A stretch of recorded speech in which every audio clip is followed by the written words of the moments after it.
The Mediterranean sun beat down on the ancient city of Carthage, a bustling hub of trade, a naval power unmatched. But a shadow hung over its splendor, the memory of a defeat, a humiliation. Rome, the rising power from the Italian peninsula, had clashed with Carthage before. The First Punic War, a brutal struggle for dominance, had ended in Carthaginian defeat. Among them, a young boy, Hannibal, grew up listening to tales of the war.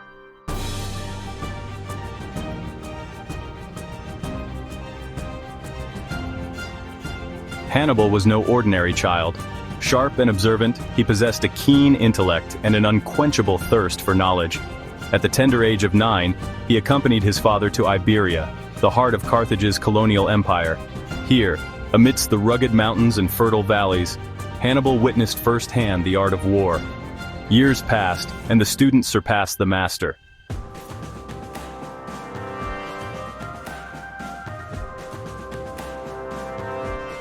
At the age of 26, Hannibal stood poised to inherit command of the Carthaginian army in Iberia. The legions under his command, a mixture of Carthaginian citizens, Numidian cavalry, and fierce Iberian mercenaries, were a force to be reckoned with. He swore an oath, a solemn vow to avenge Carthage and break the power of Rome forever. Hannibal would take the war to Rome. He would cross the Alps, a feat deemed impossible by many, and strike at the heart of the Roman Republic.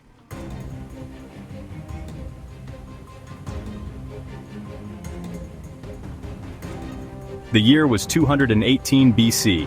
Rome, confident in its growing power, was caught off guard. Hannibal saw his opportunity. With swiftness and secrecy, he mobilized his forces.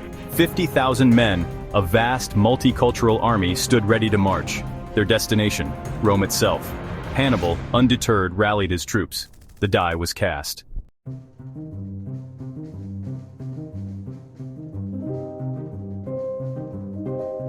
The ascent began. Hannibal's army, a serpentine column of men and beasts, snaked its way up the treacherous mountain paths. The air grew thin, the temperature plummeted. Snowstorms blinded the Carthaginian troops. Avalanches roared down the slopes, burying men and animals alike beneath tons of ice and rock. Supplies dwindled. The men, weary and frostbitten, began to succumb to despair. Only Hannibal's iron will kept them going. For 15 grueling days, the Carthaginian army battled the mountain.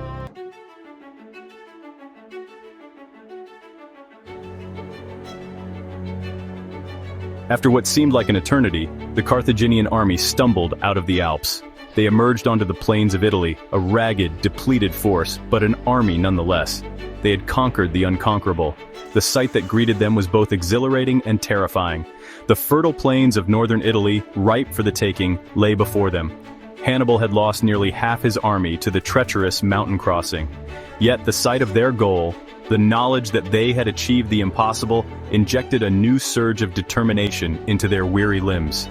They had crossed the Alps, a feat that would be recounted with awe and disbelief for centuries to come. Now, they were ready to face the might of Rome on its own soil.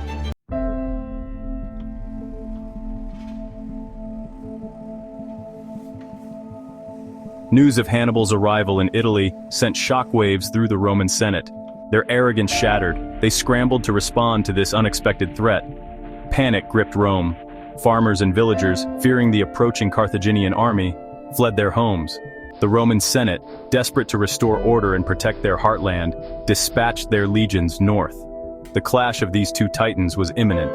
The plains of northern Italy would soon become a battleground, soaked in the blood of thousands. Rome, accustomed to victory, confident in its legions, would face an enemy unlike any they had encountered before. Hannibal, the master strategist, was prepared to exploit every weakness.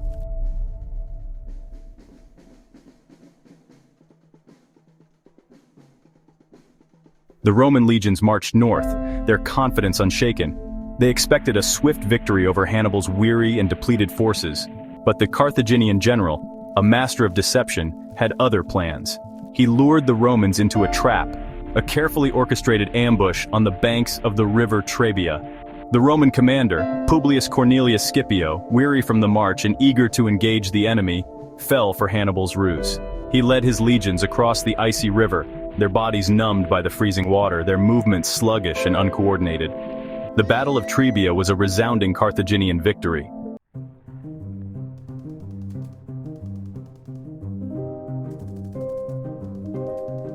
The defeat at Trebia sent shockwaves through the Roman Republic. The Senate, desperate to salvage the situation, appointed a new commander, Gaius Flaminius, a man known for his boldness and aggression. Flaminius, eager to avenge the humiliation at Trebia, marched north with a fresh army, determined to crush Hannibal and restore Roman pride. But Hannibal, always a step ahead, anticipated his enemy's movements. He lured the Roman army into a narrow defile alongside the shores of Lake Trasimene. The waters of Lake Trasimene ran red with Roman blood.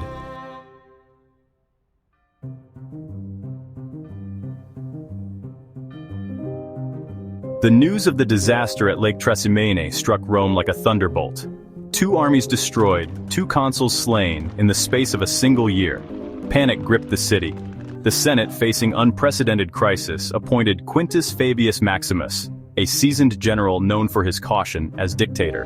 Fabius, recognizing the folly of confronting Hannibal in open battle, adopted a strategy of attrition. Rome, for the moment, was safe.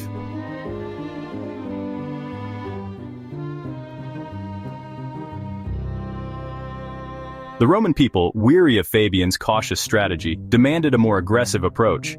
The Senate, bowing to popular pressure, replaced Fabius with 2 new consuls, Lucius Aemilius Paulus and Gaius Terentius Varro. Varro, a brash and ambitious politician, was determined to confront Hannibal in open battle. The Roman army, now numbering over 80,000 men, marched south, seeking a decisive confrontation with Hannibal's forces. They found him on the plains of Cannae. The stage was set for one of the most epic and one-sided battles in military history.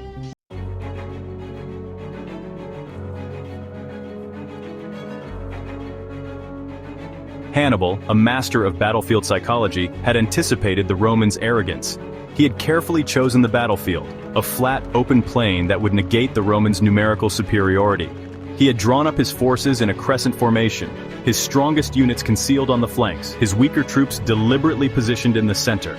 The Roman legions, confident in their numerical superiority, charged into the Carthaginian center. As the Roman legions pressed their attack, Hannibal sprang his trap. His cavalry swept around the Roman flanks, enveloping the advancing legions. The Roman soldiers, trapped in a deadly vice, fought with the courage of desperation. The Battle of Cannae was a massacre, a testament to Hannibal's military genius and the folly of underestimating a cunning enemy.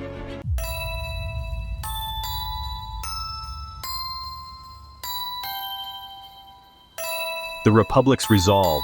The news of Cannae, a word synonymous with Roman defeat, echoed through the streets of Rome. Panic, raw and consuming, threatened to engulf the city. The Senate, their faces etched with grief and worry, convened in emergency session. The very survival of the Republic hung in the balance. Yet, amidst the despair, a spark of defiance ignited. Rome, battered but not broken, would not yield. A spirit of grim determination settled over the city. The Senate, abandoning any pretense of normalcy, took drastic measures. They levied new legions, conscripting men from every corner of Roman society. Even slaves were promised freedom in exchange for military service. The treasury was emptied. Every last sestertius poured into the war effort. Rome, with the tenacity that would become its hallmark, prepared to fight for its very existence. The streets of Rome, once bustling with commerce and celebration, transformed into a reflection of the city's martial spirit. Workshops, their usual rhythms silenced, churned out weapons and armor. Women, their faces etched with worry, donated their jewelry to fund the war effort. The air, thick with a mixture of fear and determination, crackled with the knowledge that the fate of Rome rested on a knife's edge. The Republic, wounded but defiant, prepared to face its greatest challenge.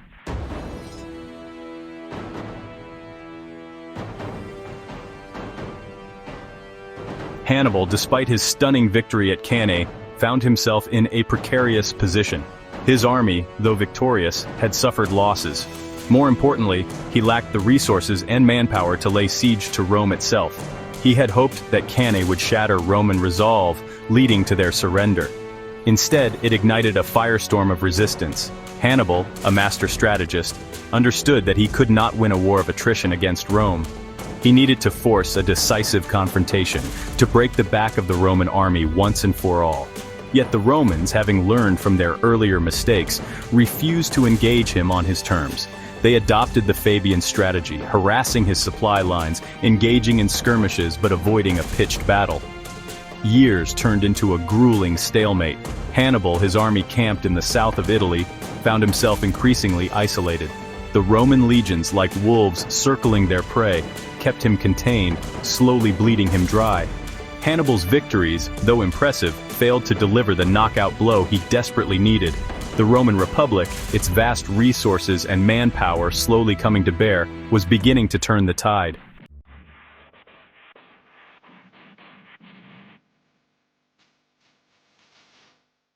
While Hannibal waged his brilliant but ultimately futile campaign in Italy, a new threat emerged to challenge Carthaginian dominance.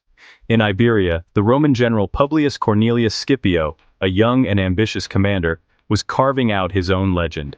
Scipio, recognizing that the key to defeating Hannibal lay in striking at Carthage's heartland, launched a series of daring offensives against Carthaginian strongholds in Iberia. He proved to be a more than capable adversary, his strategic brilliance rivaling that of Hannibal himself.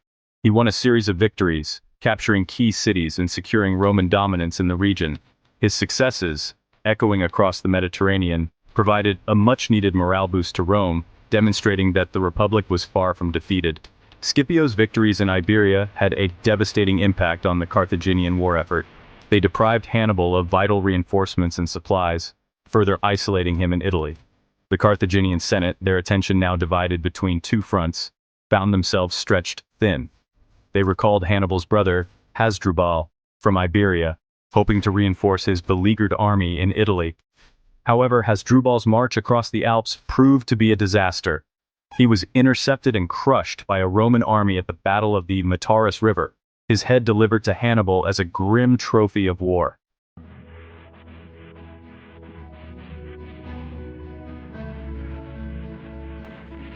The defeat and death of Hasdrubal at the Metaurus River marked a turning point in the war. Hannibal, now cut off from reinforcements and supplies, was forced to adopt a purely defensive strategy. He retreated to the south of Italy, establishing a stronghold in the rugged region of Bruttium. Here, he waged a brilliant guerrilla campaign, harassing Roman forces and clinging tenaciously to his last vestiges of power. However, the writing was on the wall. The Roman legions, under the leadership of Scipio Africanus, as he was now known, had landed in North Africa, threatening Carthage itself. The Carthaginian Senate, desperate to save their city, recalled Hannibal from Italy. After 15 long years of campaigning, Hannibal was forced to abandon his dreams of conquering Rome. The Battle of Zama, fought in 202 BC near the city of Zama Regia in North Africa, would be the final confrontation between these two titans of the ancient world. Hannibal, facing Scipio's legions across the dusty plains, knew that he was facing insurmountable odds. The Carthaginian army, a shadow of its former glory, was no match for the disciplined might of the Roman legions. The Battle of Zama, though fiercely contested, ended in a decisive Roman victory. Hannibal, his dreams of conquest shattered, fled the battlefield, his legend forever intertwined with the epic struggle between Rome and Carthage. Defeat hung heavy in the air. The once proud streets of Carthage now filled with the grieving and the fearful. Hannibal, his name once whispered with reverence, now carried the bitter tang of defeat. Stripped of his command, he became a ghost, haunting his own city. The Romans, their victory absolute, demanded retribution. Hannibal, once the master of legions, was forced into exile. The lion, once indomitable, now walked in the shadow of exile.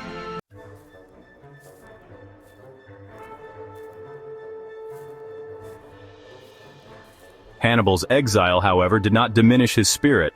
He sought refuge in the court of Antiochus III, the Seleucid king, a ruler who shared his animosity towards Rome. He offered his services, his vast military experience, as a weapon to be wielded against their common enemy.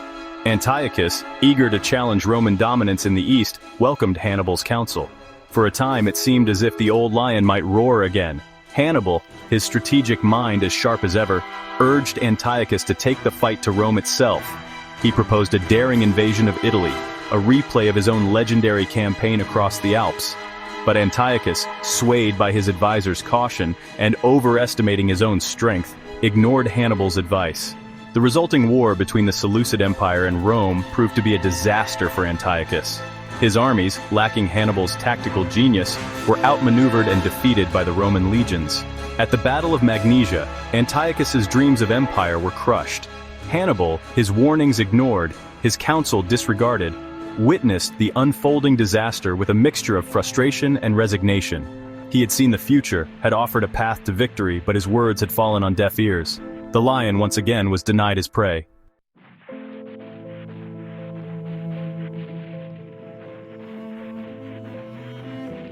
The defeat of Antiochus III at Magnesia sealed Hannibal's fate. The Romans, their victory absolute, demanded his surrender. Hannibal, now a hunted man, a fugitive on the run from the relentless reach of Roman justice, sought refuge in the court of Prusias I, the king of Bithynia. But even in this remote corner of the ancient world, there was no escaping the shadow of Rome. Prusias, fearing Roman retribution, proved to be an unreliable protector. When Roman agents closed in on his stronghold, demanding Hannibal's surrender, Prusias betrayed his guest. He sent soldiers to seize Hannibal, intending to hand him over to his enemies.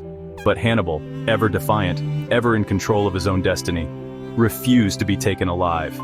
He had lived by the sword, had tasted both glorious victory and bitter defeat. He would not allow himself to be paraded through the streets of Rome as a conquered foe.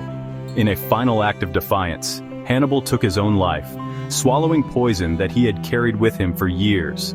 The lion, finally brought to bay, chose death over captivity, his legend forever entwined with the struggle against Roman might.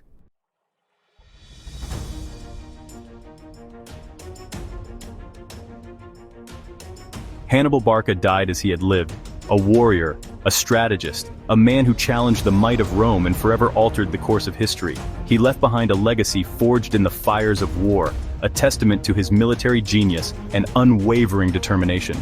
His name, whispered in hushed tones by Roman schoolchildren for generations to come, became synonymous with both military brilliance and the ever-present threat of a cunning enemy.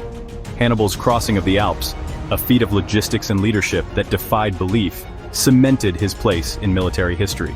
His victories at Trebia, Trasimene, and Cannae, battles where he outmaneuvered and outfought larger Roman armies, became textbook examples of tactical brilliance.